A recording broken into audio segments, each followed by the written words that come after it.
The world's #1 problem, he thought, was number 2. Millions of people have no flush toilets. Their only toilet is Mother Earth. He wanted to help protect the planet from all the poop.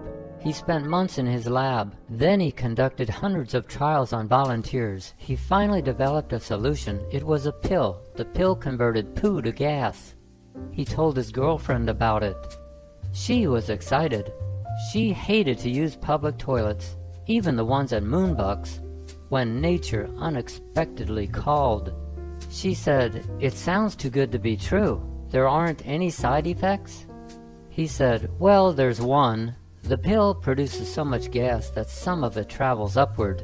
Then it exits through your mouth." She laughed. She said, "Phew, talk about bad breath. Nobody will ever swallow that pill." He said, "Sure they will. People can get used to anything." The TV program ended. He pushed the system button on his remote to turn off the TV. The screen turned black, but there were 2 light blue boxes on the black screen.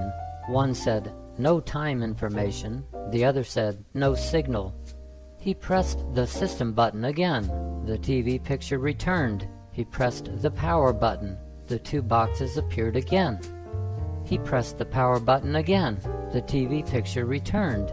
He pressed the power and system buttons at the same time. The 2 boxes reappeared. He called up his cable company. He said, "I can't turn off my darn TV." The rep asked, "Where are you aiming the remote?" He said, "I'm aiming it at the cable box, of course." She said, "No, that's wrong. You have to aim it between the box and your TV." "Go ahead, try it." He tried it. The TV instantly turned off. As a youth, Cal was a bully and a thief. One time he stole a man's wallet. The man grabbed him. Cal punched the man hard. Cal ran, but the police caught him. A judge sentenced Cal to 2 years in jail.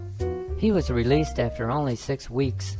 10 years later, Cal was rich and famous. His victim phoned him. The victim said, "10 years ago you stole my wallet. Then you punched me in the face. I lost all the vision in my left eye. Back then you were poor. Now you're rich. I think you owe me a lot of money." Cal said, "I don't owe you squat. You shouldn't have grabbed me. You tried to be a hero. Because of you, I spent 6 weeks behind iron bars. I'll never forget my time in that cell. I paid my debt to society, and society includes you." He was on the Q train. At Union Square, 2 women got on the train.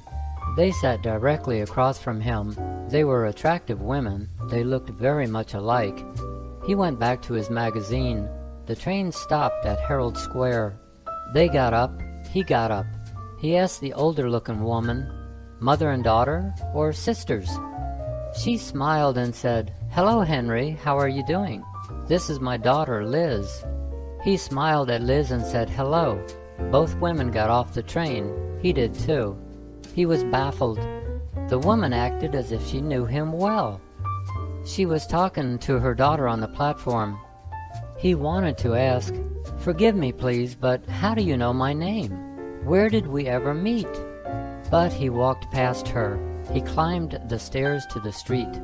Maybe, if he ever saw her again, he'd ask. He and his co-worker Sheila were at Shake Shack in Brooklyn. They had both ordered cheeseburgers, fries, and shakes. He had ordered a coffee shake. She had ordered a chocolate shake. Their buzzer sounded. He went to the pickup counter. He brought their orders back to their table. The cups containing the shakes were identical.